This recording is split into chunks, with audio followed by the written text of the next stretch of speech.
Mehta college की online क्लासों में आपका स्वागत है। अपना था BSc first year. BSc first year में जो फिजिक्स था उसका पेपर था तीसरा, ऑप्टिक्स। उसमें यूनिट थी आपकी पहली, इंटरफेरेंस। उसमें टॉपिक था आपका यंग द्विस्लिट प्रयोग, यंग का द्विस्लिट एक्सपेरिमेंट। इस यंग डबल स्लिट एक्सपेरिमेंट में अपन ने पिछली क्लास में पढ़ा था। इसमें लेते हैं एक लाइट सोर्स लेते हैं जो एक स्लिट से गुजरता है। एक लाइट सोर्स लेते हैं, सोर्स ये लाइट सोर्स था, ये स्लिट से गुजर रहा था, एक स्लिट। इसके बाद अपने पास दो स्लिट थी, S1 S2। यहाँ से जो प्रकाश आएगा, तरंगागर का विभाजन नियम लगेगा, वहाँ से लाइट यहाँ आएगी और ये लाइट यहाँ पर आती है, ये लाइट यहाँ पर भी आती है और यहाँ पर भी आती है। इसमें एक होती है सॉलिड लाइन, दूसरी होती है डॉटेड लाइन। सॉलिड लाइन होती है वो बताती है आपको सरंग, और डॉटेड लाइन होती है वो बताती है गरत। जैसे ये है आपका सरंग, तो सॉलिड लाइन बता रही है सरंग, और जो डॉटेड लाइन वो बता रही है आपका गरत। तो ये तो हो गया गरत, ये हो गया सरंग। यहाँ आपका स्क्रीन था, पर्दा स्क्रीन था।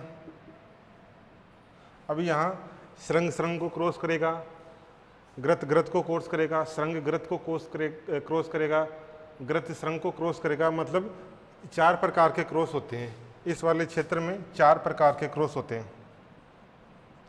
सरंग एक, दूसरा है ग्रत दूसरा क्रॉस है ग्रत, तीसरा है सरंग और ग्रत, चौथा है गरत और सरंग। 4 प्रकार के क्रॉस होते हैं। मतलब ये डॉटेड लाइन है, इसको कोई दूसरी डॉटेड लाइन काट रही है तो देखो एक क्रॉस हो गया सरंग का, एक सॉलिड लाइन दूसरी सॉलिड लाइन को काट रही है तो एक सरंग का क्रॉस हो गया। दूसरा एक डॉटेड लाइन है, वो दूसरी डॉटेड लाइन को काट रही है, यहाँ पर क्रॉस कर रही है, तो भी क्या हो गया, जो ग्रत का क्रॉस हो गया। तीसरा एक सॉलिड लाइन है, उसको एक डॉटेड लाइन काट रही है, एक सॉलिड लाइन को डॉटेड लाइन काट रही है, एक क्रॉस ही हो गया। एक डॉटेड लाइन है पहले से, उसको एक सॉलिड लाइन काट रही है, तो ये गरत और सरंग का क्रॉस हो गया। अब ये क्रॉस होते हैं आपके स्क्रीन और स्लिट S1 S2 के बीच में। आपकी स्क्रीन और जो आपका ये AB है, AB स्लिट S1 S2 है, इनके बीच में यहाँ पर क्रॉस होता है। अब क्रॉस में क्या होता है, जहाँ सरंग और गरत क्रॉस करते हैं, वहाँ पर उन क्रॉस को बिंदु दे लेते हैं और बिंदुओं को मिलाते हैं। तो जहाँ पर सरंग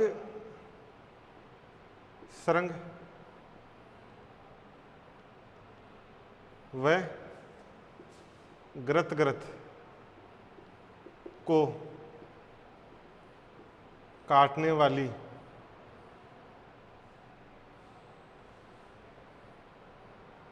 सरंग व गरत के कटान बिंदुओं को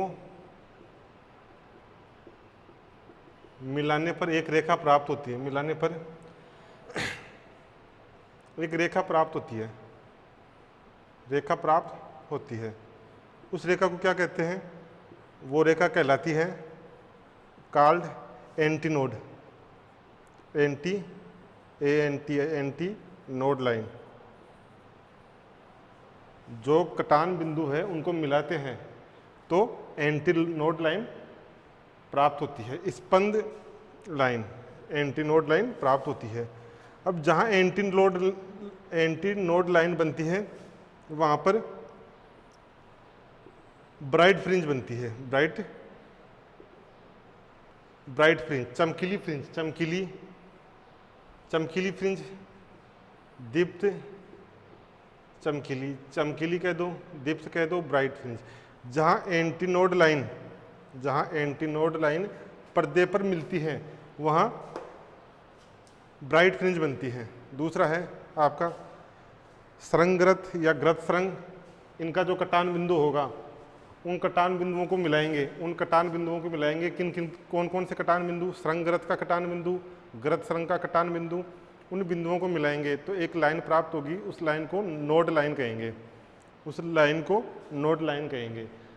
अब नोड लाइन स्क्रीन पर आएगी और वहाँ डार्क फ्रिंज बनेगी। वहाँ कौन सी फ्रिंज बनेगी? जहाँ नोड लाइन, नोड लाइन तो डार्क फ्रिंज, डार्क बोल दो, काली बोल दो, अदीप्त बोल दो। डार्क, अदीप्त और काली फ्रिंजें बनेंगी।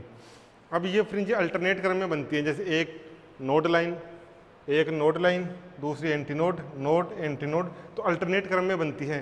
जैसे दीप्त बन गई, फिर दीप्त, जैसे ये दीप्त फ्रिंज बन गई, उसके ऊपर अदीप्त और उसके नीचे भी अदीप्त, अदीप्त बन गई, उसके ऊपर दीप्त, तो अल्टरनेट क्रम में चलती है। यहाँ तक हो गया था कल। अब इसका एक डेरिवेशन देख लेते हैं।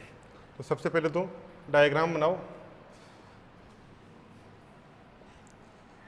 डायग्राम में क्या होगा? दो स्रोत होंगे, S1 S2,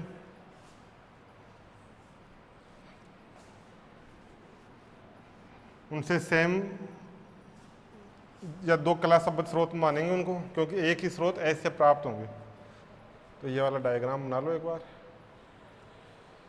इसको मैं हटा देता हूँ।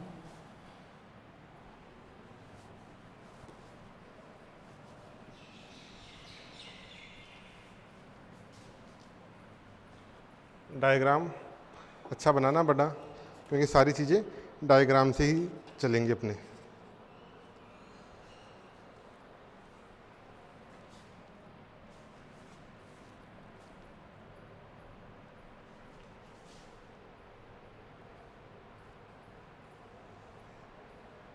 ये हो गया, ये हो गया पर्दा। यहाँ पर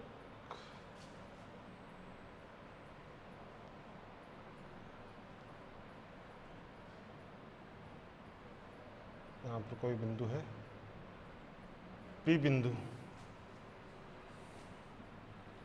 ये S1, ये S2।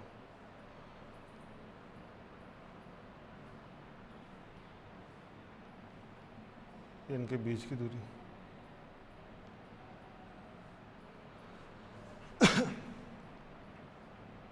S1 और S2 के बीच की दूरी है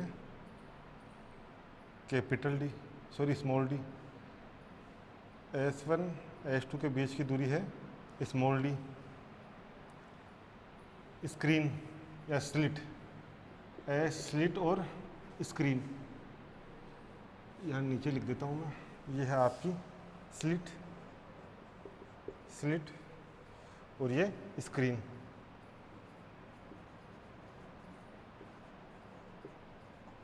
पर्दा और स्लिट, इनके बीच की दूरी है कैपिटल D, यानी ये जो दूरी है वो है कैपिटल D। जो केंद्रीय फ्रिंज होती है यंग के द्विस्लिट प्रयोग में, यंग का जो डबल स्लिट एक्सपेरिमेंट है उसमें जो केंद्रीय फ्रिंज है वो दीप्त बनती है। या तो ये लिख लेना या याद रखना, केंद्रीय फ्रिंज हमेशा दीप्त बनती है।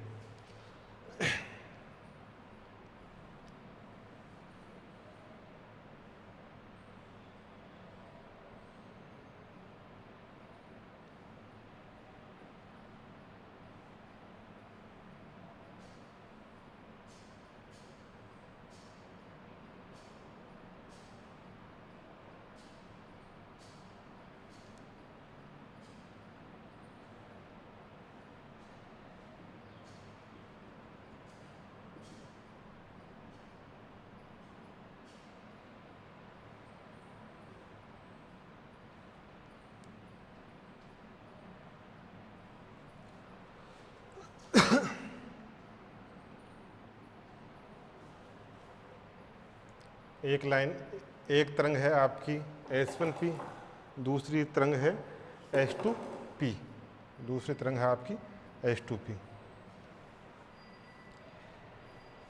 केंद्रीय फ्रिंज से, जो आपकी केंद्रीय फ्रिंज है, इससे बिंदु P के बीच की दूरी है आपकी x। केंद्रीय फ्रिंज है, केंद्रीय फ्रिंज से बिंदु P के बीच की दूरी है आपकी x। ये बनाओ।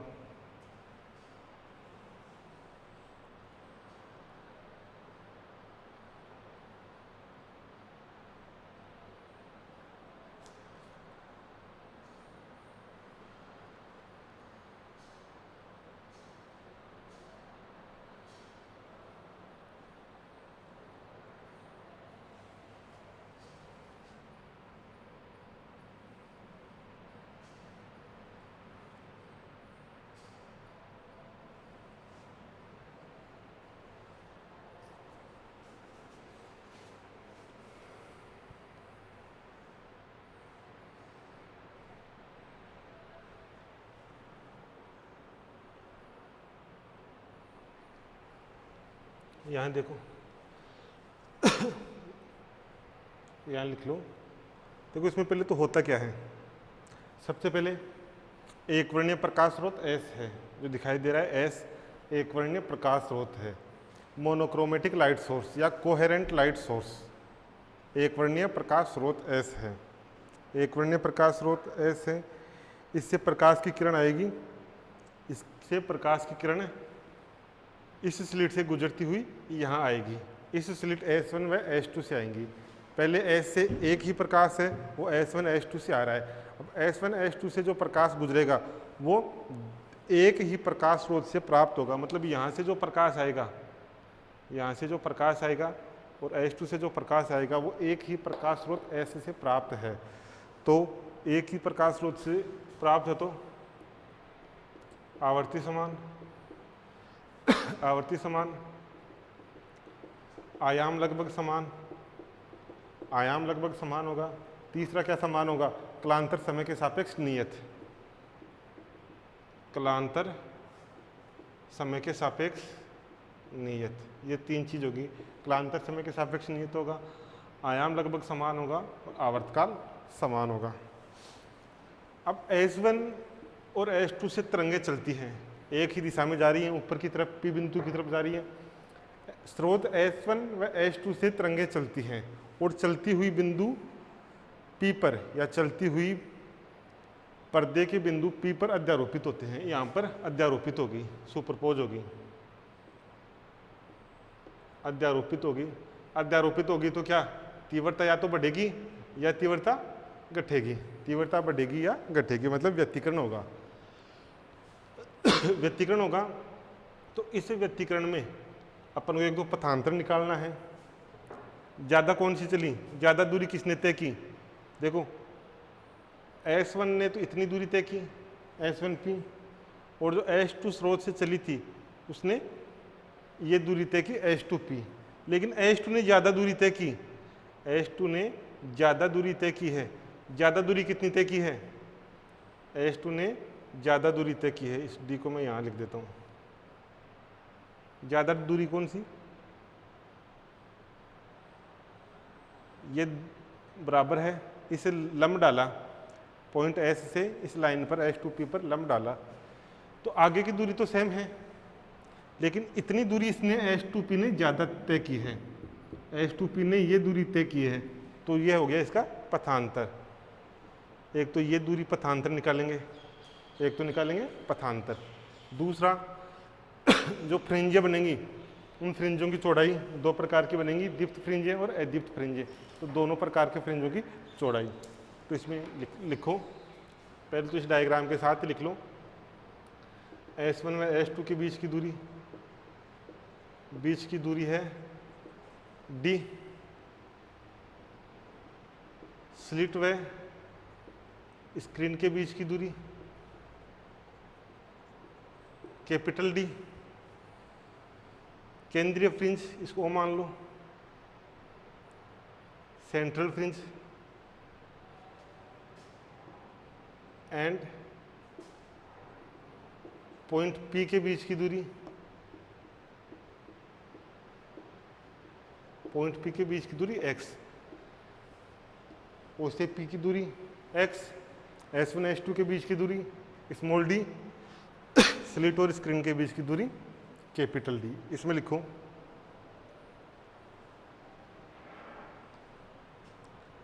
लिखो एक वर्णीय प्रकाश स्रोत से प्रकाश तरंगे, एक वर्णीय प्रकाश स्रोत से प्रकाश तरंगे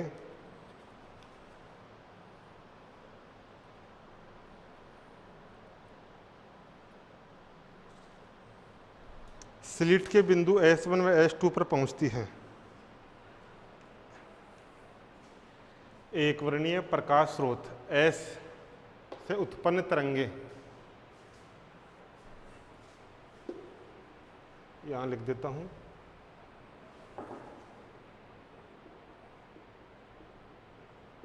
एक वर्णीय प्रकाश स्रोत S से उत्पन्न तरंगे स्लिट के बिंदु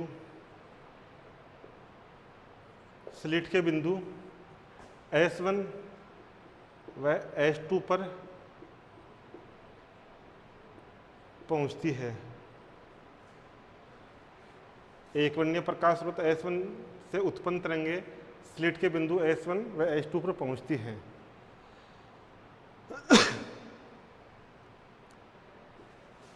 S1 व S2 से उत्पन्न तरंगे S1 व अतः लगा के लिख लो, अतः S1 व S2 से उत्पन्न तरंगे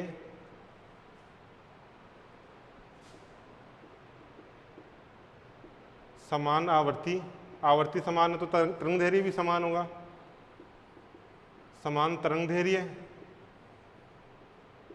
लगभग समान आयाम, लगभग समान आयाम की होंगी। S1 व S2 से उत्पन्न तरंगे लगभग समान आवर्ती, समान तरंग दैर्घ्य तथा लगभग समान आयाम की होंगी तथा उन तरंगों के मध्य कलांतर समय के सापेक्ष कांस्टेंट होगा, कलांतर समय के सापेक्ष नियत होगा।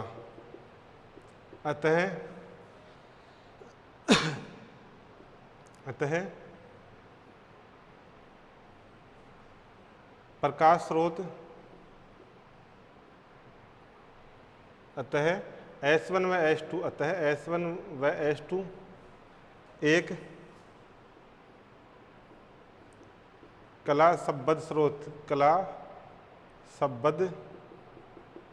स्रोत की तरह व्यवहार, अतः S1 व S2 एक कला संबद्ध स्रोत की तरह व्यवहार करेगा। इसमें एक चीज़ याद रखना जो आपके बहुत सी बड़ी एग्जामों में भी क्वेश्चन आया हुआ है। यूनिवर्सिटी के अंदर असिस्टेंट प्रोफेसर की वैकेंसी निकली थी, उसमें आया था कला संबद्ध स्रोत होते हैं, कला संबद्ध स्रोत होते हैं। 4 ऑप्शन थे।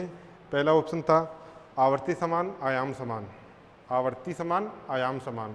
दूसरा ऑप्शन था आवर्ती समान आवर्ती असमान तथा आयाम असमान। तीसरा ऑप्शन था आवर्ती समान तरंग दैर्घ्य समान आयाम समान। और चौथा ऑप्शन था आवर्ती समान तथा आयाम लगभग समान। तो सही आंसर क्या होगा?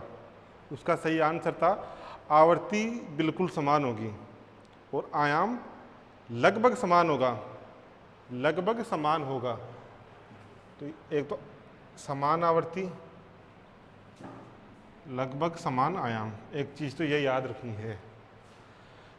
वही है, एक वर्णीय प्रकाश स्रोत था, एक वर्णीय प्रकाश स्रोत था इससे उत्पन्न तरंगे H2 व इससे उत्पन्न तरंगे S1 S2 पर पहुंचती है। एक ही प्रकाश स्रोत से उत्पन्न तरंगे S1 व S2 पर पहुंचती है। तो S1 और S2 से उत्पन्न तरंगे क्या होंगी? तो S1 और S2 से उत्पन्न तरंगे क्या होंगी? उनकी आवर्ती समान होगी, तरंग दैर्घ्य समान होगा, आयाम लगभग समान होगा, ठीक है। और इन दोनों के बीच में जो कलांतर है वो समय के सापेक्ष कांस्टेंट होगा। ये कलांतर समय के सापेक्ष कांस्टेंट होगा, शायद यहाँ दिक्कत आ रही होगी। कलांतर समय के सापेक्ष नियत होगा। ये कैसे नियत होगा? पहले भी बताया था। ये पॉजिटिव साइकिल है, ये नेगेटिव। ये एक कला है, दूसरी कला।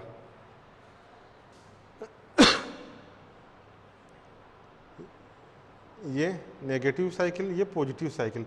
तो एक कला यहाँ जितना समय लग रहा है, या इस पूरे चक्कर को ले लो, इस पूरे चक्कर में जितना समय लग रहा है उतना ही समय इसमें लगना चाहिए, इतना ही समय इसमें लगना चाहिए, समान समय होना चाहिए। या दूसरा, यहाँ आने में 5 सेकंड लग रहे हैं तो यहाँ आने में भी 5 सेकंड लगेंगे, 5 सेकंड लगेंगे। वापस दूसरा जो पॉजिटिव साइकिल होगा उसमें भी 5 सेकंड लगेंगे। कलाओं में अंतर है, वो समय के सापेक्ष नियत होना चाहिए, टाइम सेम होना चाहिए। ये हो गया। अब बिंदु S1 व S2 आ गए, यानी दो स्रोत बन गए S1 व S2। इसको लिख लिया होगा। अब क्या होगा? S1 से तरंग उत्पन्न होगी, S2 से तरंग उत्पन्न होगी। अब लिखो,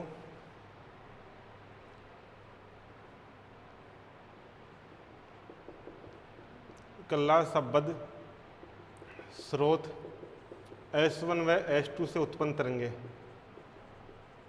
तरंगे एक ही दिशा में संचरित होती हुई, एक ही दिशा में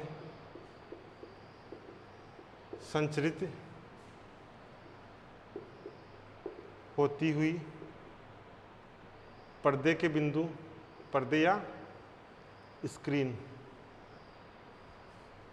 के बिंदु, स्क्रीन के बिंदु P पर पहुंचती है। कला संबद्ध स्रोत S1 व S2 से उत्पन्न तरंगे एक ही दिशा में संचरित होती हुई बिंदु P पर पहुंचती है। बिंदु P पर पहुंच गई। अब क्या होगा? बिंदु P पर दोनों तरंगे अध्यारोपित होंगी। बिंदु P पर दोनों तरंगे अध्यारोपित होंगी तथा बिंदु P पर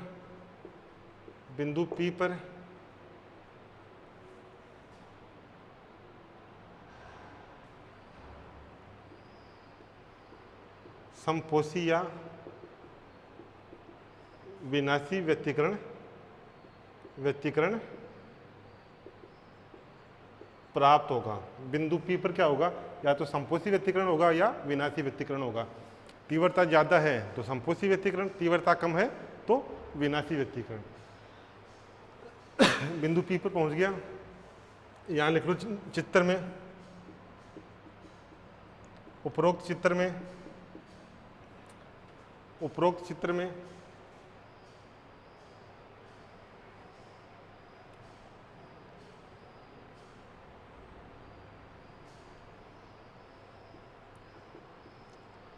स्रोत S1 से उत्पन्न तरंग S1P है तथा स्रोत S2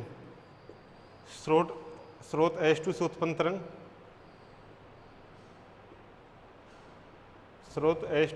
तरंग S2P है।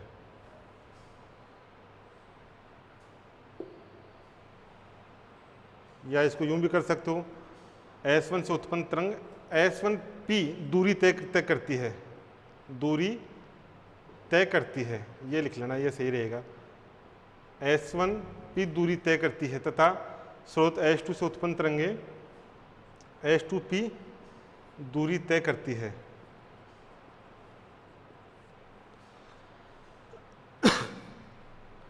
S1 से उत्पन्न तरंगें S1P दूरी तय करेंगी, H2 से उत्पन्न तरंगें दूरी H2P तय करेंगी।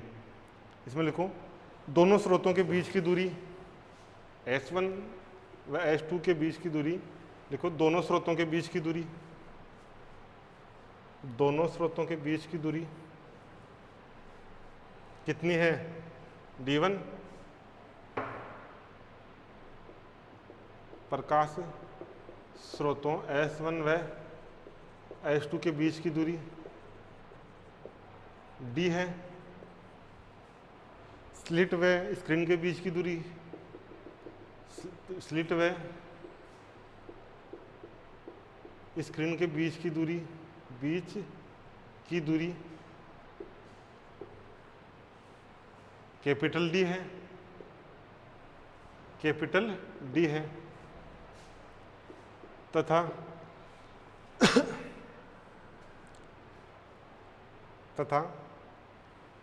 केंद्रीय फ्रिंज O, केंद्रीय फ्रिंज कैसी होती है? केंद्रीय fringe young double slit experiment में जो केंद्रीय फ्रिंज होती है कैसी होती है? दीप्त या दीप्त? बोलो, दीप्त या अदीप्त? वो होती है आपकी दीप्त। केंद्रीय फ्रिंज तथा बिंदु P के बीच की दूरी,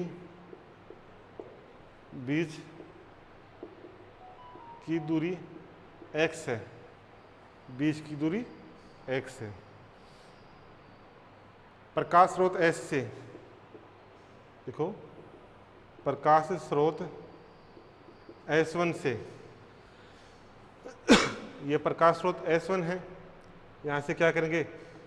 H2P है, उस पर लंब डालेंगे, परपेंडिकुलर डालेंगे। प्रकाश स्रोत S1 से H2P पर लंब डालने पर